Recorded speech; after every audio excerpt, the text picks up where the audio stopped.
And that's a picture of the bus where I used to live. And the way we funded the organization back in the early days was by selling vegetarian hot dogs at Grateful Dead concerts. So needless to say, the media had a bit of a laugh over that and tried to make the case that Lancaster Stockyards here is an institution, and these animal people raising these concerns are a little bit nutty. But as time went, the pictures that we took and the reality of what was happening at Lancaster Stockyards became apparent. And a few years ago, I went to Lancaster Stockyards and I took this picture. It's now been closed down, and it's being taken over by nature. Unfortunately, now it's been bulldozed, so that's a good thing. It's being turned into some kind of development, so that's not such a good thing. But Lancaster Stockyards is no more, and Farm Sanctuary has continued to grow. That's a picture of our farm in Watkins Glen, New York. It's 175 acres, and I encourage anybody here who hasn't to visit. And for those of you who have visited, please come back. And we really appreciate the group that comes up from Penn State here to volunteer every spring. That's a huge help. So it's not too far away, and it's open for visitors. We also have bed and breakfast cabins there. We do events there. And this is our farm in Orland, California. It's 300 acres. And we also have an overnight cabin there for people who are interested in visiting. And this farm is about 100 miles north of Sacramento. And again, these are sanctuaries for animals where vegan is normal. They're also sanctuaries for people who care about animals. But a long way from farm sanctuary, on farms all over this country, bad has become normal. Farm animals are genetically manipulated, artificially bred, mutilated, confined, cruelly beaten, then finally killed for food. In the case of artificially bred, turkeys have been so profoundly altered that they cannot even reproduce naturally anymore. The most profitable part of the turkey is the breast. The breast meat is the most expensive, so they've bred them to have larger breasts, which means they cannot actually mount and reproduce.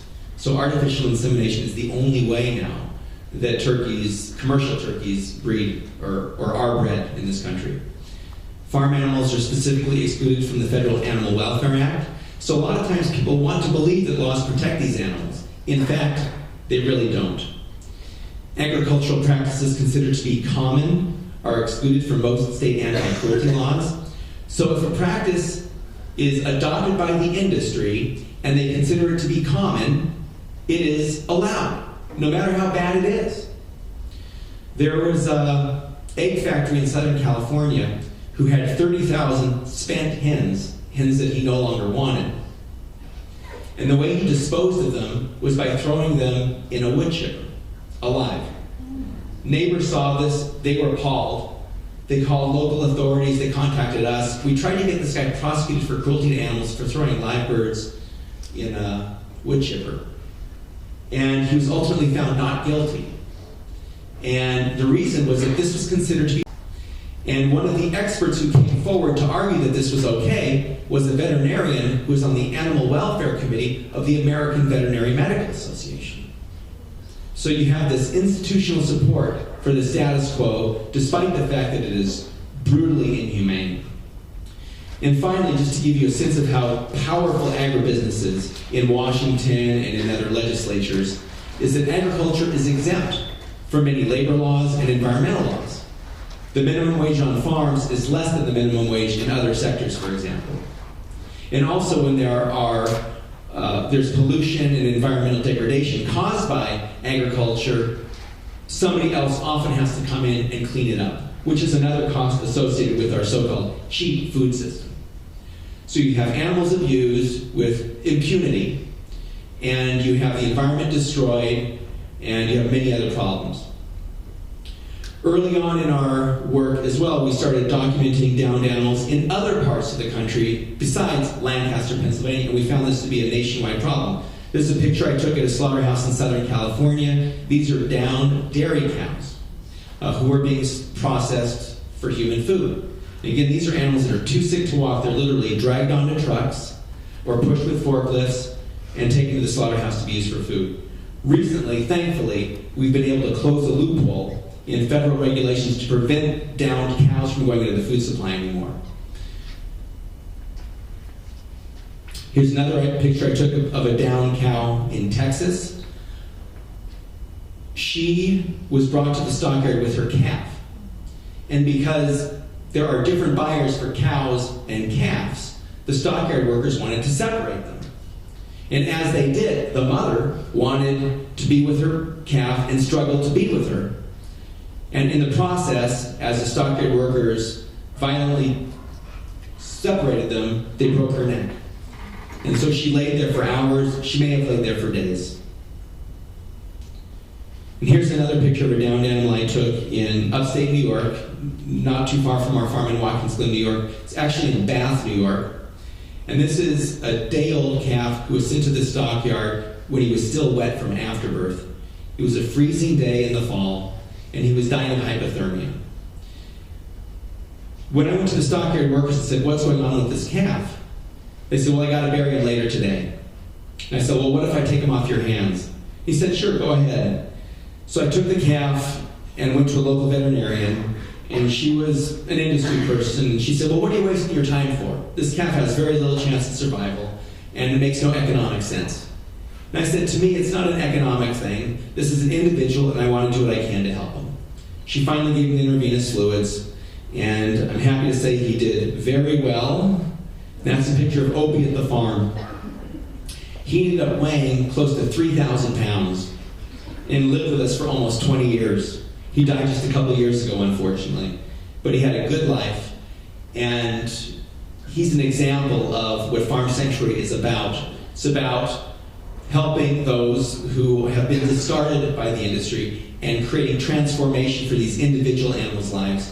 And I think as their lives are transformed, in some sense, so are ours. Now, Opie was a byproduct of the dairy industry. He was born to a dairy cow. And because he was a male, and because he was sick, he was just sent off to the stockyard.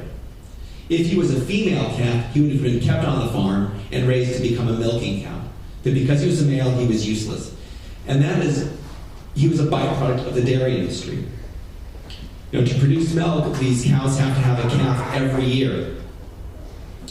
And they live in intensive confinement increasingly. Although here in Pennsylvania, you have, a relatively large number of small farms still. But increasingly, they're being replaced by these industrial operations that have hundreds or even thousands of cows. And again, each of them gives birth every year.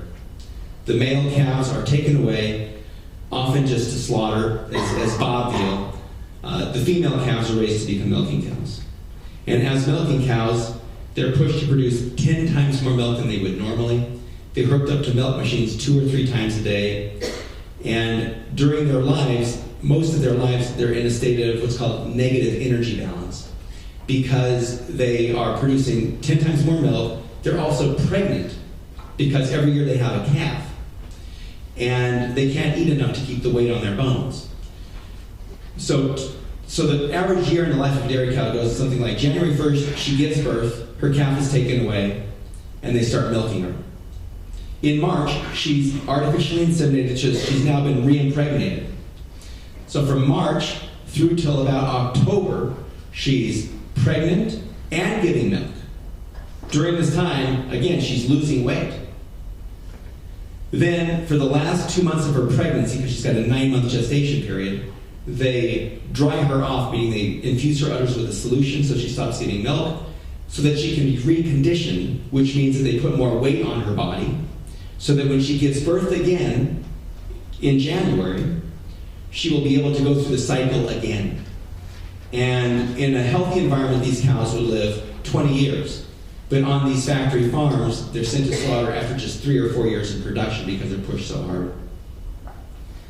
This is a picture of a downed cow who's been worn out, who's on her way to slaughter and is being dragged onto a truck. And this picture was actually taken by a dairy industry veterinarian in California who was not happy with what he was seeing and was very upset by it. So he actually took the picture and sent it to me and said, "Please do what you can to stop this."